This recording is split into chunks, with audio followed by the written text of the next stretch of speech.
پاس ہوتا اس کے ہونٹوں کو گہری نظروں میں رکھتے ساتھ ہی کنارے سے چھوتے گمبھیر ہوا۔ آیت کی دھڑکن جیسے تیز ہوئی تھی، پل بھر کے لیے وہ اپنی سانسیں ڈو گئی۔ اتنا جنونی ہونا اچھا نہیں۔ وہ خود کی نروس ختم کرنے کے لیے موضوع کی طرف مڑی۔ ابھی میں پورا جنونی کہاں ہوا ہوں؟ ابھی تو صرف آیت یہ چاہتے ہیں۔ سوچ لو اس جنونی پاگل کے ساتھ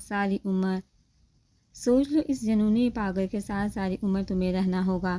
پہلے تو تم نے اظہار نہیں کیا تھا، لیکن ابھی تو تم میرے دل کے لے میں دھڑک رہی ہو۔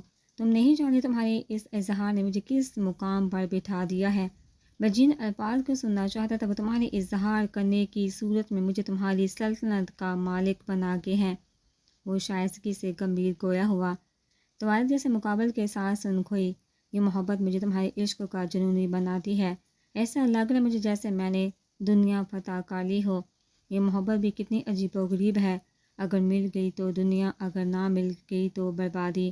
وہ ویسے نیلی نشیلی آنکھیں اس پر ٹکائے بولا تو آیت غور سے اس کا چمکتا چہرہ دے گی۔ اس کو خود پر جیسے رش آیا تھا کہ کیا وہ اس قدر اس کا دیوانہ ہے؟ تم نے جواب نہیں دیا کہ سہ سکتی ہو زندگی بھر میرا جنونی پن۔ وہ آگے اس کی صحرائی دار گردن میں ناز سے ہاتھ ڈالتے اس کو جھٹکا دیتے خود کے بے حد قریب کر گیا۔ تم مجھے ڈرا رہے ہو؟ آیت اس کا یہ جنونی پن سن تھوڑا سا گھبرائی۔ وہ چاہتی تھی وہ ایک نمبر کا ضدی ہے، ساتھ میں جب غصہ آتا ہے تو بھول جاتا ہے کہ سامنے جان سے پیاری زندگی کھڑی ہے۔ اس کی سانسوں کی تپش چہرے پر محسوس کرتی، اندر تک لرزی تھی۔ مجھ میں کہاں اتنی ہمت کہ تمہیں ڈرا سکوں؟ میں تو پوچھ رہا ہوں بہت مان سے، کیا برداشت کر پاؤ گی میرا؟ میں نہیں چاہتی تم کیا کہہ رہی ہو صرف اتنا جان لو، میرا یہ دل تمہارا محتاج ہے۔ آگے آنے والی زندگی میں کیا ہوگا کیا نہیں وہ اللہ پاک پر چھوڑ دیا ہے۔ ہاں یہ ضرور پر حق سے کہہ سکتی ہوں کہ چاہے کچھ بھی ہو جائے میں کبھی بھی تم سے دور نہیں جاؤں گی، کبھی بھی نہیں۔ وہ پوری طرح اس کی آنکھوں میں دیکھ بولی، مقابل کے ڈمپل یہ سن ہلکے سے مسکرائے، ہسپتال والا وعدہ پورا کرو۔ وہ ویسے اس کو دیکھتے گویا ہوا تو آج جو پہلے اس کے گردن پر موجود ہاتھ سے لڑتے کرنٹ برداشت کر رہی تھی، اس کے ایسے ہسپتال والے وعدے پر گھبرائی۔ وہ آنکھیں بند کرتا اس کے سامنے گال کر گیا۔ آیت اس کو ایسے دیکھ الجھی تھی، جبکہ دل نے کہا جلدی سے کر دے اور کام فارغ کر، کیوں بار بار ایسے لال ہو رہی ہے؟ آیت دل کی سنتے تھوڑا سا آگے ہوئی تو بہان جو پہلے گال کو یہ انتظار کر رہا تھا اس کو دیکھنے کے لیے کہ وہ کیا کر رہی ہے، چہرہ بالکل سامنے کر گیا۔ آیت جو گال پر کس کرنے لگی تھی اچانک سے اس کے ایسے سیدھا ہونے پر اس کے لبوں کے بالکل سامنے آتے رکی۔ وہ نیلی آنکھیں چمکتی سانسوں کی ڈور باندھ گیا۔ دل نے جیسے کہا تھا کہ جو ہونے لگا ہے ہونے دو۔ آیت جو پیچھے ہٹنے لگی تھی بہان نے گردن پر سختی سے دباؤ دیتے اس کو ویسے ہی قریب جھکایا۔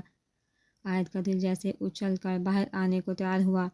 وہ مقابل کو خود کے ہونٹوں پر لذیذ جمائے دیکھ دھڑکتے دل سے آنکھیں بند کر کے وہ بالکل بھی بہان کو اس لمحے میں بدمزہ نہیں کرنا چاہتی تھی۔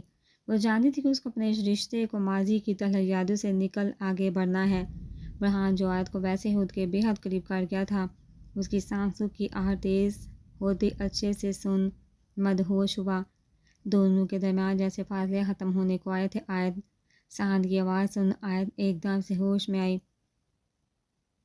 جبکہ بہان جس نے گردن میں ہاتھ ڈالا ہوا تھا فوراً سے چھوڑ گیا۔ آیت جو بھاگنے لگی تھی، بہان نے دبوچنے والے انداز میں اس کا ہاتھ دبوچا۔ بالکل بھی کہیں نہیں جانے دوں گا۔ یہ سب لوگوں نے جو مجھ پر ظلم کرنا شروع کیا ہے نا، اس کا بدلہ ضرور لوں گا۔ بہان کا غصے سے برا حال ہوا، جو کرنا ہوا کر لینا۔ سہان یہی آ رہا ہے، پلیز ابھی جانے دو، آیت منمنائی۔ کیا چاہتے ہیں وہ مجھے ایسے دیکھے؟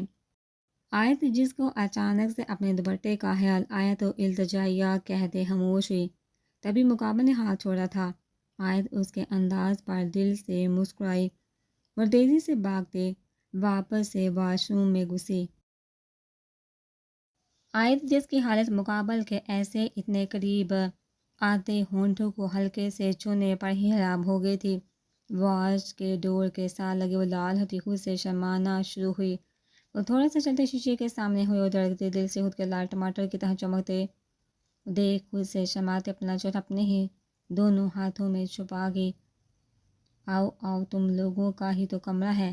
برہان سہان اور عماد کو ایک ساتھ آتے دیکھتا رضیہ بولا ہاں ہاں ہاں، بہت ہی کوئی فنی جوک نہیں تھا۔ سہان اس کی حالت سے محظوظ ہوتے شرارت سے بولا تو عماد نے اپنے دانت دکھائے، ویسے یہ آیت کہاں ہے؟ مجھے تو لگتا تھا تمہارے پاس ہوگی۔ سہان جو برہان کے قریب کے دوسرے سر پر آتے ہی گلا تھا، نظریں پورے روم میں متلاشی دہراتے مقابل کو دیکھا جو اس کی آیت پوچھنے پر ہی گاڑ چکا تھا۔ تمہیں کیا کام ہے مجھے بتا۔ وہ بنا دیر کیے کام پوچھ گیا۔ مجھے کام اس سے ہے تو میں اس کو ہی بتاؤں گا، تمہیں کیوں بتاؤں؟ سہان جانتا تھا برہان کو کتنی جالسی ہوتی ہے، اس لیے ایسے اس کا مزہ لینے کے لیے وہ بولا۔ امان نے مشکل سے اپنی ہنسی کنٹرول کی تھی۔ آیت جو واش روم میں کھڑی تھی، ڈور کے ساتھ لگے ہی کان لگا دے سننا چاہا کہ کیا باتیں ہو رہی ہیں۔ میرے خیال سے آج تم لوگوں کو یہاں سے اپنے اپنے کمروں میں شفٹ ہو جانا چاہیے۔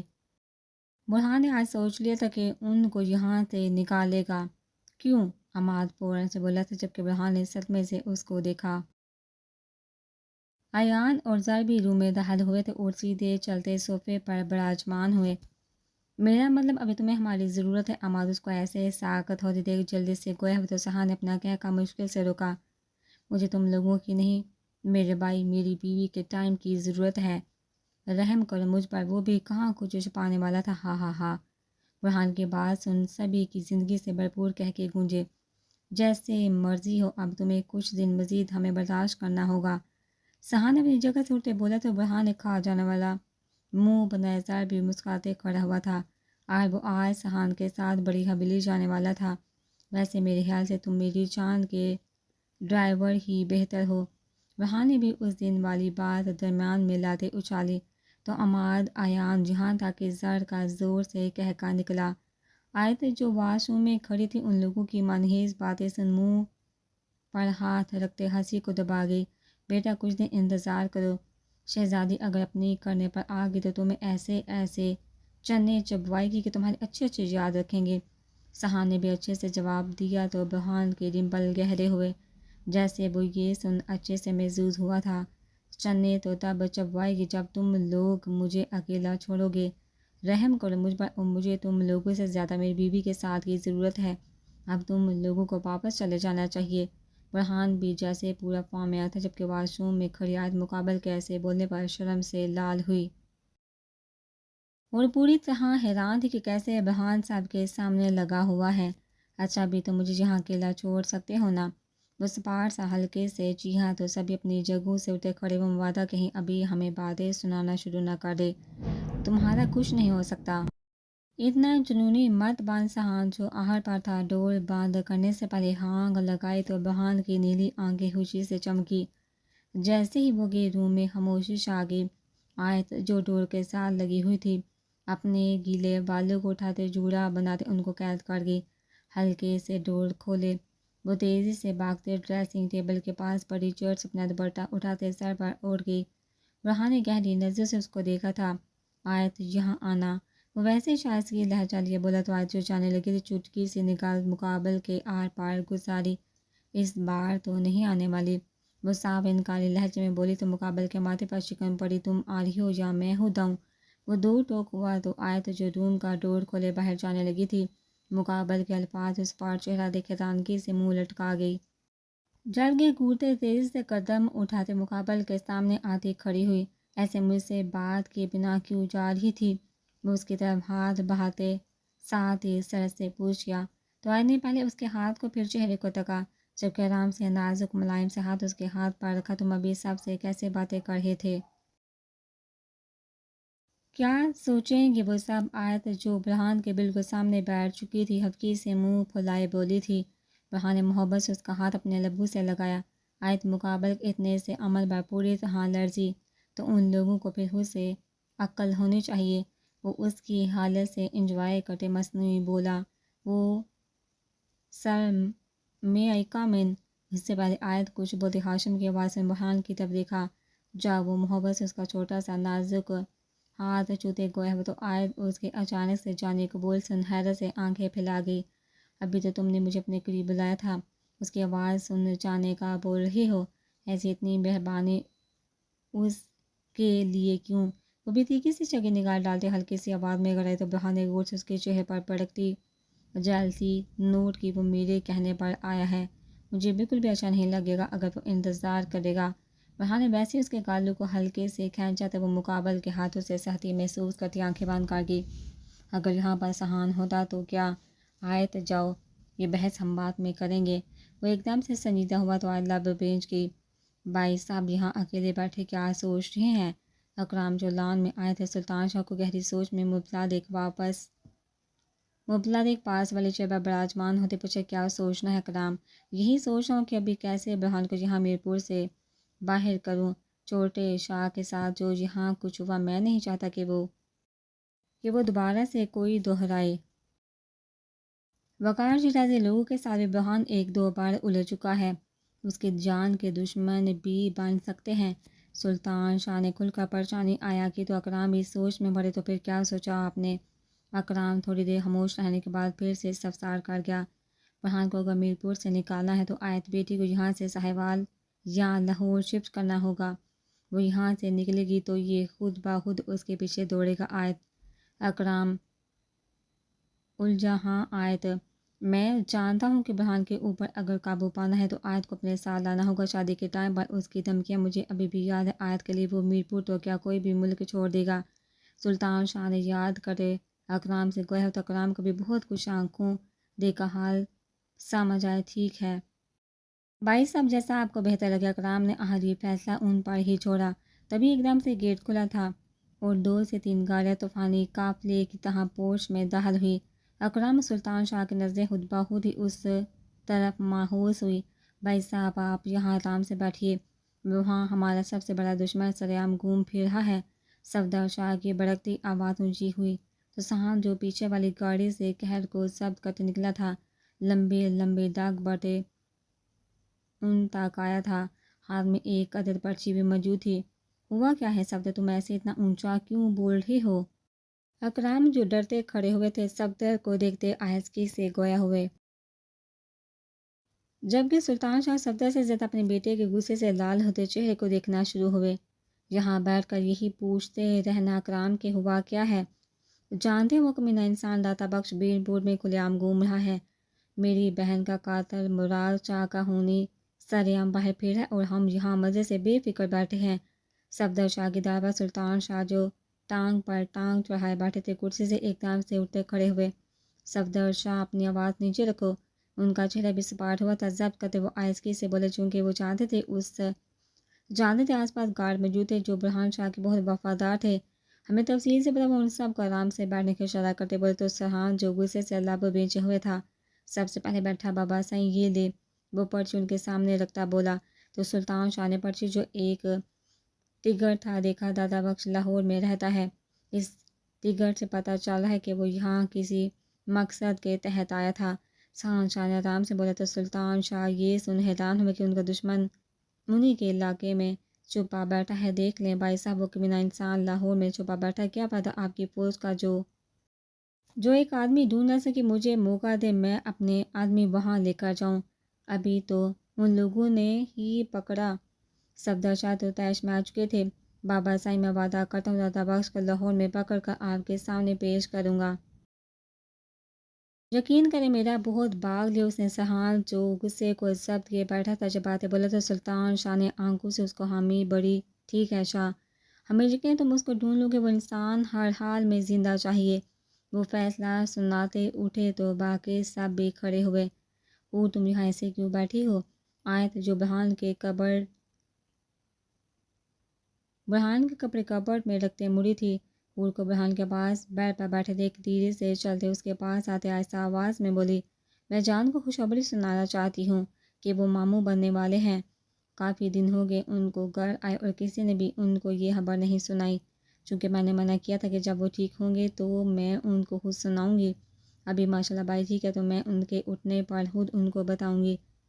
جو گھٹنوں کے بل بیڈ پر کھڑی ہوئی تھی آیت کے کان میں سرگوشی کرتے بولی تو طبیعت سہان بھی روم میں داخل ہوا، ابھی تم جاؤ اور اس کو بھی آرام سے اپنے ساتھ لے جاؤ، جان بہت کچی نیند کے انسان ہے، اتنا شور سن اٹھ جائیں گے۔ جو سہان کو دیکھ گئی تھی آیت کو اب بازو سے دھکیلتے بولی تو آیت سہان کو دیکھ اس کی طرف کی جو آنکھوں اور ہاتھ سے اشارہ کر رہا تھا کہ باہر آؤ۔ چلو، آیت سہان کو بازو سے پکڑتے بولی تو وہ خاموشی سے گیا۔ کہاں کھوئی ہوئی ہو زر کچن میں سے ناز بیگم کے ہاتھ سے پلیٹ لیتا سیدھا ایان کے ساتھ آدھے در سے بیٹھا تو ایان جو فون بحیا کی پک دینے سے قریب آتے اچھل بیٹھنے پر ہڑبڑاتے فون بند کرتے بیٹھا کہیں نہیں۔ وہ سچی سا بولتے فون پاکٹ میں ڈالتے پلیٹ کی طرف ہاتھ بڑھا گیا۔ حیا کی پک دیکھ رہے تھے زر جو دیکھی سے نکال ڈالتے دیکھ گیا تھا، حیرانگی سے پوچھا تمہاری شادی تو عابد سے ہونے والی ہے؟ زر پلیٹ دونوں کے درمیان صوفے میں رکھتے رازداری سے آواز دباتے بولا میں عابد کو نہیں حیا کو چاہتا ہوں۔ ایان بھی پلیٹ میں سے کباب اٹھاتے آرام سے کھانا شروع ہوا۔ واٹ یہ سب کیسے؟ زر تو اونچی آواز میں ایک دم سے چیخ ہی اٹھا تھا۔ آہستہ بول زر جو کھڑا ہو چکا تھا۔ ایان غصے سے دھیرے سے گرائے اس کی شرٹ سے کھینچتے واپس سے صوفے پر بٹھا گیا تو وہ منہ پر ہاتھ رکھے بے یقینی سے اس کو گھورنے لگا۔ جو لڑکی مجھے ہاتھ لکھ لی تھی وہ حیا تھی۔ وہ سرسی سا بولتے خاموش ہوا۔ مجھے کچھ سمجھ نہیں آ رہا تو کیا بول رہا ہے؟ ٹھیک سے بتا مجھے، زر نے الجھے انداز میں چیرتے کہا تو ایان نے لمبا سانس کھینچتے اس کو شروع سے لے کر آخر تک کی ساری باتیں بتائی۔ کیسے حیا کے بارے میں اس نے کسی سے مدد لی، اس کو پتہ چلا کہ وہ لڑکی جو اس کو ہاتھ لکھتی تھی وہ حیا تھی نہ کہ عابد۔ او مائی گاڈ، اتنا بڑا جھوٹ بولا حیا نے۔ زر تو ایان کی ساری باتیں سن حیران ہی ہو گیا تھا۔ تو نے اس عابد سے پوچھا نہیں کہ اس نے تجھ سے جھوٹ بولا اور وہ کتنی چالاک انسان ہے، آرام سے شادی بھی کرنے کو تیار ہوگی؟ زر کا تو جیسے عابد پر پارا چڑھا۔ میں پوچھوں گا سوال اسے، لیکن اس سے پہلے کہ حیا تو ہاتھ میں آئے میں تو اس پر حیران ہوں۔ ابھی مجھ سے مزید جھوٹ بولنے کے لیے بوائے فرینڈ بنا لائی۔ کسی بھی غیر کو ایان کی آنکھوں میں غصے کی لہر دوڑی تو زر نے کندھے پر ہاتھ رکھا۔ میری بات مان اور جیسے میں کہتا ہوں بالکل ویسا ہی کر۔ زر نے اس کو سمجھا تو ایان مزید سے زر کے قریب ہوا تاکہ سن سکے وہ کیا کہنا چاہتا ہے۔ حور برہان جس کی اچانک سے آنکھ کھلی تھی، حور کو خود کے ساتھ بیڈ پر سوتے دیکھ چونک اٹھتے بیٹھا برہان کا زخم کافی حد تک بڑھ چکا تھا۔ وہ اب آرام سے اٹھ بیٹھ سکتا تھا۔ وہ دھیرے سے اٹھے اپنی جگہ سے اٹھ کھڑا ہوا اور دھیرے سے چلتے بیڈ کے سہارے سے حور والی سائڈ پر گیا اور اس کا سر جو تکیے سے نیچے پڑا ہوا تھا ہلکے سے اٹھاتے تکیے پر کیا، ساتھ ہی کمبل اس پر دیتے چپل پہنتے روم سے نکلا اور آہستہ آہستہ چلتے سیڑھی تک پہنچا تو خادم کو اچانک سے بھاگتے آتے دیکھ اس کو بولنے سے خاموش رہنے کا انگلی اٹھاتے اشارہ کیا تو وہ بنا کچھ بولے برہان کے قریب آیا۔ برہان نے اس کا سہارا لیا تھا اور آرام سے سیڑھیوں کو پہلی بار عبور کیا۔ برہان ایان جو زر کے ساتھ بیٹھا تھا برہان کو دیکھ تیزی سے اٹھا، سر بھی لپکا تھا۔ شاہ تم نیچے۔ سلطان شاہ لوگ جو لاؤنج میں براجمان تھے اس کو لاؤنج میں خادم کے سہارے آتے دیکھ اٹھے۔